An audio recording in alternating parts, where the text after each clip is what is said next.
Hello ಕನ್ನಡಿಗ ಶರಣು ಶರಣಾರ್ಥಿ. DRTech Peter bro YouTube ಚಾನಲ್ಗೆ ಸ್ವಾಗತ. ಇವತ್ತು ನಮ್ಮ ಜಾಬ್ ಸರ್ಚಿನಲ್ಲಿ KPSC ಲೋಪಯೋಗಿ ಇಲಾಖೆಯಿಂದ ವಿವಿಧ ಹುದ್ದೆಗಳಿಗೆ ಅರ್ಜಿ ಆಹ್ವಾನಿಸಿದ್ದು, ಸಹಾಯಕ ಕಾರ್ಯನಿರ್ವಾಹಕ ಇಂಜಿನಿಯರ್ ಹುದ್ದೆಗಳ ನೇಮಕಾತಿಗೆ ಕ್ವಾಲಿಫಿಕೇಷನು ಮತ್ತು ಏಜು, ಇದರ ಫುಲ್ ನೋಟಿಫಿಕೇಷನ್ ಬಗ್ಗೆ ನಾವು ಇಲ್ಲಿ ಮುಂದೆ ಚರ್ಚೆ ಮಾಡೋಣ. ಇದೇ ರೀತಿ ಹೊಸ ಹೊಸ ಉದ್ಯೋಗ ಮಾಹಿತಿಗಳ ನೋಟಿಫಿಕೇಷನ್ಗೆ ಬರಬೇಕು ಅಂತ ಹೇಳಿದ್ರೆ ನಮ್ಮ ಯೂಟ್ಯೂಬ್ ಚಾನಲನ್ನು ಸಬ್ಸ್ಕ್ರೈಬ್ ಜೊತೆಗೆ ಬೆಲ್ ಐಕನ್ ಪ್ರೆಸ್ ಮಾಡೋದನ್ನು ಮರೆಯಬೇಡಿ. PWD ಇಲಾಖೆ ನೇಮಕಾತಿ ಅಧಿಸೂಚನೆ 2024ರ ಏನು ಫುಲ್ ಕಂಪ್ಲೀಟ್ ನೋಟಿಫಿಕೇಷನ್ ಬಗ್ಗೆ ಡೀಟೇಲ್ಸ್ ಬಗ್ಗೆ ನಾನು ಈ ವಿಡಿಯೋದಲ್ಲಿ ತಿಳಿಸ್ಕೊಡ್ತೀನಿ. ಈ ವಿಡಿಯೋನ ಸ್ಕಿಪ್ ಮಾಡದೆ ಕೊನೆ ತನಕ ನೋಡಿ. PWD ರಿಕ್ವೈರ್ಮೆಂಟ್ 2024ರ ಕರ್ನಾಟಕ ಲೋಪಯೋಗಿ ಇಲಾಖೆ KPWD ಇಲಾಖೆಯಿಂದ ಹೊಸ ನೇಮಕಾತಿ ಅಧಿಸೂಚನೆ ಹೊರಡಿಸಲಾಗಿದೆ. ಆಸಕ್ತ ಮತ್ತು ಅರ್ಹ ಅಭ್ಯರ್ಥಿಗಳು ಸದರಿ ಹುದ್ದೆಗಳಿಗೆ ಅರ್ಜಿ ಸಲ್ಲಿಸಲು ನಿಗದಿಪಡಿಸಿದ ದಿನಾಂಕದ ಒಳಗೆ ಅರ್ಜಿಗಳನ್ನು ಸಲ್ಲಿಸಿ. ಈ ಹುದ್ದೆಗಳಿಗೆ ಅಗತ್ಯವಿರುವ ವಿದ್ಯಾರ್ಹತೆ, ವೇತನ ಶ್ರೇಣಿ, ವಯೋಮಿತಿ ಮತ್ತು ಅರ್ಜಿಯ ಶುಲ್ಕ, ಹುದ್ದೆಗಳ ವಿವರವನ್ನು ಕಂಪ್ಲೀಟಾಗಿ ನಾನು ನಿಮಗೆ ಇಲ್ಲಿ ತಿಳಿಸ್ಕೊಡ್ತೀನಿ. ಈ ವಿಡಿಯೋನ ಸ್ಟಿಲ್ ಎಂಡ್ವರೆಗೂ ವೀಕ್ಷಿಸಿ. ಹುದ್ದೆಗಳ ವಿವರವನ್ನು ನೋಡೋದಾದರೆ, ಇಲಾಖೆ ನಿಮ್ಮ ಮೊದಲೇ ಹೇಳಿದ ಹಾಗೆ ಕರ್ನಾಟಕ ಲೋಪಯೋಗಿ ಇಲಾಖೆ KPWD ಇಲ್ಲಿಂದ ಈ ಒಂದು ಅಧಿಸೂಚನೆ ಪ್ರಕಟವಾಗಿದ್ದು, ಹುದ್ದೆಗಳು ಯಾವುವಪ್ಪ ಅಂದರೆ ವಿವಿಧ ಹುದ್ದೆಗಳಿರ್ತಕ್ಕಂಥದ್ದು. ಒಟ್ಟು ಹುದ್ದೆಗಳಾದರೆ 42 ಹುದ್ದೆಗಳಿರ್ತಕ್ಕಂಥದ್ದು. ಅರ್ಜಿಯಪ್ಪ ಅಂತಂದರೆ ಆನ್ಲೈನ್ ಮುಖಾಂತರ ತಮ್ಮ ಅರ್ಜಿಗಳನ್ನು ಸಲ್ಲಿಸಬಹುದಾಗಿದೆ. ಉದ್ಯೋಗ ಸ್ಥಳ ಕರ್ನಾಟಕ. ಹುದ್ದೆಗಳ ವಿವರವನ್ನು ನೋಡೋದಾದರೆ, ಸಹಾಯಕ ಕಾರ್ಯನಿರ್ವಾಹಕ ಇಂಜಿನಿಯರ್ RPCಗೆ 30 ವೇಕೆನ್ಸಿಗಳಿರ್ತಕ್ಕಂಥದ್ದು. ಸಹಾಯಕ ಕಾರ್ಯನಿರ್ವಾಹಕ ಇಂಜಿನಿಯರ್ HK ಅಂದರೆ 12 ವೇಕೆನ್ಸಿಗಳಿರ್ತಕ್ಕಂಥದ್ದು. ಟೋಟಲ್ ಇಲ್ಲಿ 42 ಹುದ್ದೆಗಳನ್ನು ಇಲ್ಲಿ ಕಲ್ಪನೆ ಮಾಡಿದ್ದಾರೆ. ಅದೇ ರೀತಿ ವಿದ್ಯಾರ್ಹತೆ ಬಗ್ಗೆ ನೋಡೋದಾದರೆ, KPWD ಅಧಿಕೃತ ಅಧಿಸೂಚನೆ ಪ್ರಕಾರ ಅಭ್ಯರ್ಥಿ ಯಾವುದೇ ಮಾನ್ಯತೆ ಪಡೆದ ಮಂಡಳಿಯು ಅಥವಾ ವಿಶ್ವವಿದ್ಯಾಲಯಗಳಿಂದ ಇಂಜಿನಿಯರಿಂಗ್ ಅಥವಾ ಡಿಪ್ಲೊಮಾದಲ್ಲಿ ಪದವಿಯನ್ನು ಪೂರ್ಣಗೊಳಿಸಿರಬೇಕು. ಅವರು ಇಲ್ಲಿ ಇಂಜಿನಿಯರಿಂಗು ಮತ್ತು ಅಥವಾ ಡಿಪ್ಲೊಮಾದಲ್ಲಿ ಪಾಸ್ ಆಗಿರ್ತಕ್ಕಂಥ ಅಭ್ಯರ್ಥಿಗಳು ಈ ಒಂದು ಅಪ್ಲಿಕೇಶನ್ ಹಾಕೋಕ್ಕೆ ಎಲಿಜಿಬಲನ್ನು ಹೊಂದಿರ್ತಾರೆ.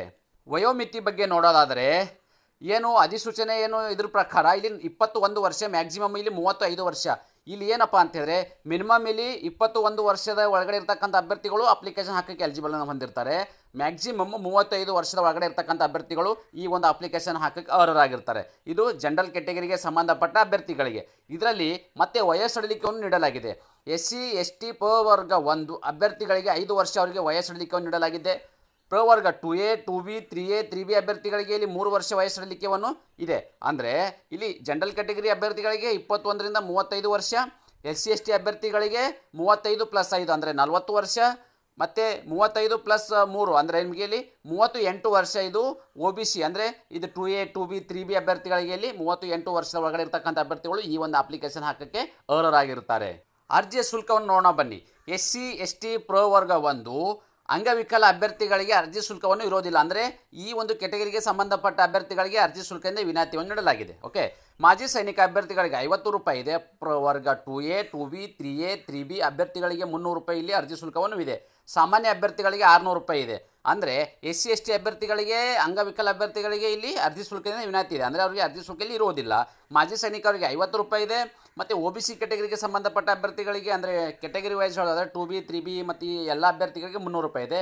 ಜನರಲ್ ಕ್ಯಾಟಗರಿ ಅಭ್ಯರ್ಥಿಗಳಿಗೆ ಇಲ್ಲಿ 600 ರೂಪಾಯಿಯನ್ನು ಅರ್ಜಿ ಶುಲ್ಕವನ್ನು ಇದೆ.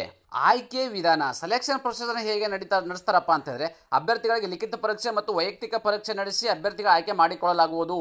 ಅಂದರೆ ಮೊದಲನೇದಾಗಿ ಒಂದು ಲಿಖಿತ ಪರೀಕ್ಷೆ ನಡೆಸ್ತಾರೆ. ಆ ಲಿಖಿತ ಪರೀಕ್ಷೆಯಲ್ಲಿ ಕ್ವಾಲಿಫೈ ಆಗಿರ್ತಕ್ಕಂಥ ಅಭ್ಯರ್ಥಿಗಳನ್ನು ಇಲ್ಲಿ ವೈಯಕ್ತಿಕ ಪರೀಕ್ಷೆ ಅಂದರೆ ನಿಮಗೆ ಇಲ್ಲಿ ವೈಯಕ್ತಿಕ ಪರೀಕ್ಷೆಪ್ಪ ಅಂತಂದರೆ ಮೆಡಿಕಲ್ ಎಕ್ಸಾಮಿನೇಷನ್ ಮಾಡಿ ಡಾಕ್ಯುಮೆಂಟ್ ವೆರಿಫಿಕೇಷನ್ ಮಾಡಿ ಫೈನಲ್ ಆಗಿ ಇಲ್ಲಿ ಅಭ್ಯರ್ಥಿಗಳನ್ನ ಆಯ್ಕೆಯನ್ನು ಮಾಡಲಾಗುವುದು. ಪ್ರಮುಖ ದಿನಾಂಕಗಳು ನೋಡೋದಾದರೆ, ಅರ್ಜಿ ಸಲ್ಲಿಸಲು ಪ್ರಾರಂಭ ದಿನಾಂಕ 3 ಅಕ್ಟೋಬರ್ 2024 ಆಲ್ರೆಡಿ ಪ್ರಾರಂಭವಾಗಿದ್ದು, ಅರ್ಜಿ ಸಲ್ಲಿಸಲು ಕೊನೆಯ ದಿನಾಂಕ 4 ನವೆಂಬರ್ 2024 ಇಷ್ಟು ಒಳಗಡೆ ತಮ್ಮ ಅರ್ಜಿಗಳನ್ನು ಸಲ್ಲಿಸಿ.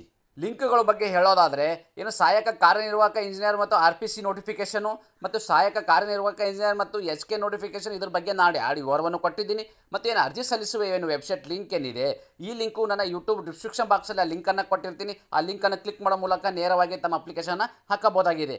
ಇದೇ ರೀತಿ ಹೊಸ ಹೊಸ ಉದ್ಯೋಗ ಮಾಹಿತಿಗಳ ನೋಟಿಫಿಕೇಷನ್ಗಳು ಬರಬೇಕಂತಿದ್ರೆ ನಮ್ಮ ಯೂಟ್ಯೂಬ್ ಚಾನಲನ್ನು ಸಬ್ಸ್ಕ್ರೈಬರ್ ಜೊತೆಗೆ ಬೆಲ್ ಐಕಾನ್ ಪ್ರೆಸ್ ಮಾಡೋದನ್ನು ಮರೆಯಬೇಡಿ.